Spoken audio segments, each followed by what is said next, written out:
Bom, vamos lá. Dando continuidade do último vídeo. No último vídeo a gente falou sobre bomba de combustível, né? E nesse vamos continuar no assunto da linha de combustível do carro. Aqui em cima da mesa a gente tem uma flauta, né? Flauta de combustível de AP. Essa flauta aqui está sendo substituída no Gol por conta de uma adaptação que foi feita na flauta que está lá, né? Esse aqui é o bico injetor que estava no carro, né? Esse bico injetor está sendo substituído, né? No lugar vai entrar esse bico aqui. Opa!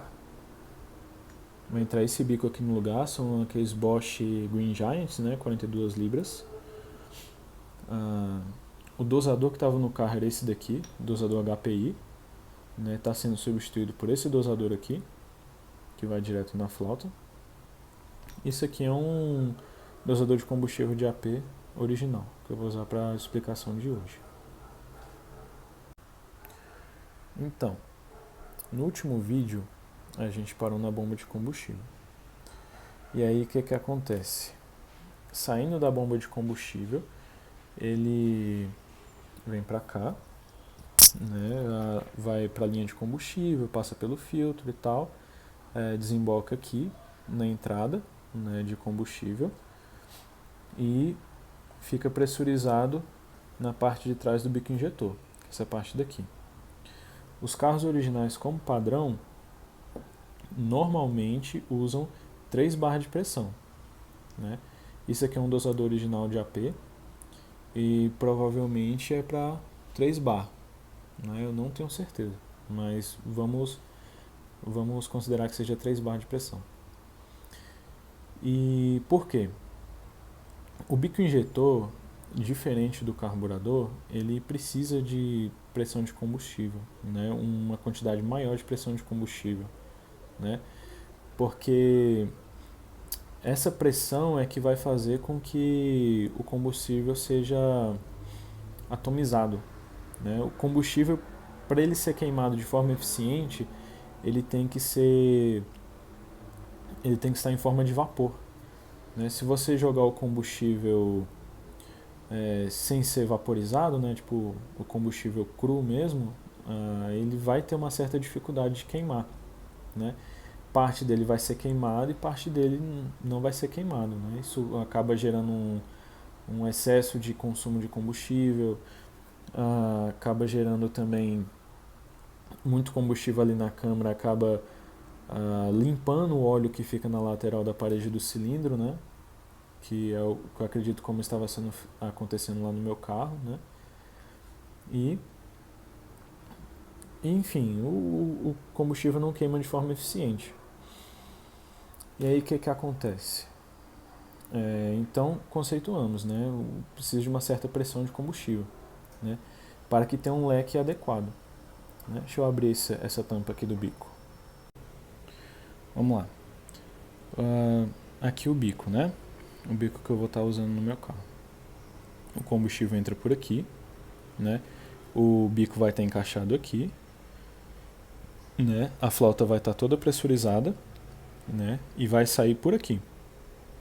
Vocês percebem aqui tem alguns furos, né? E aí o que acontece? Isso daqui é para ajudar no leque também. Por quê? O combustível ele tem que sair em forma de vapor. Quanto melhor for a capacidade do bico injetor em transformar o combustível em vapor, melhor vai ser para a eficiência do carro. Porque assim, o combustível não pode sair não pode formar gotículas, né?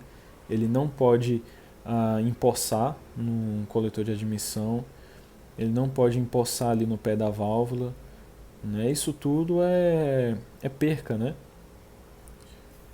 E não é interessante, né? Isso daí pro motor do carro. Primeiro que o consumo vai ficar alto. E segundo, que esse excesso de combustível ele pode acabar lavando o cilindro, né? O cilindro ele é banhado em óleo, né? Tem óleo na lateral do cilindro ali pelo brunimento.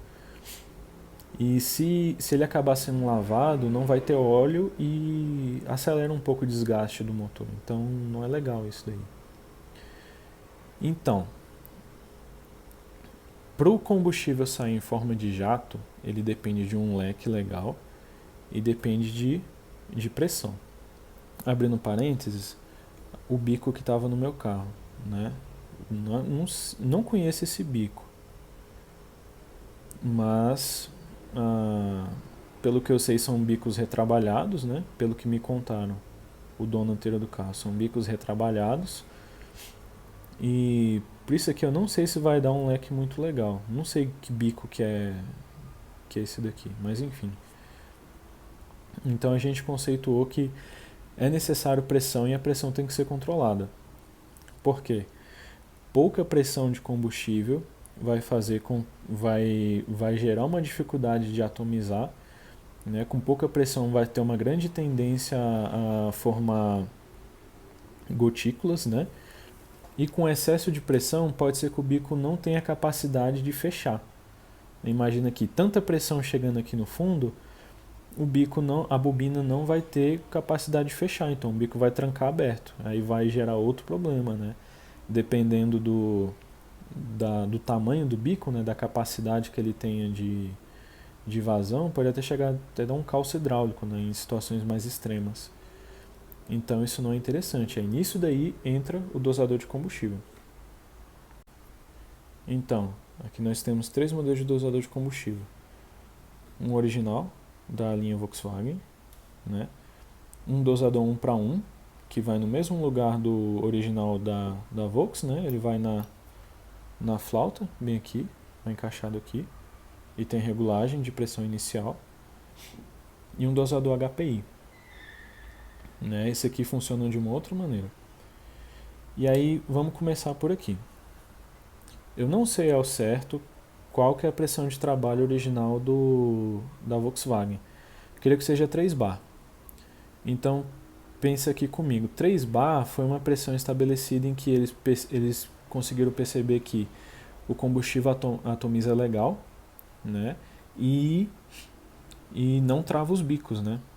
Com bastante pressão que poderia acontecer de travar os bicos, mas foi estabelecida essa pressão de trabalho, 3 bar. E aí o que acontece? Imagina comigo aqui que dentro essa parte aqui do bico, né? Pegar esse daqui. Essa parte aqui está na flauta.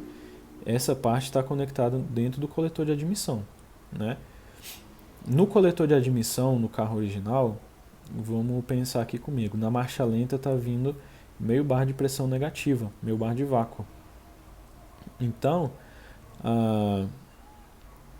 com meio bar de pressão, pensando em uma pressão diferencial, ele cai para 2,5 bar, porque não é necessário mais 3 bar, porque como já tem meio bar de vácuo, 2,5 bar já é suficiente de pressão de combustível, né?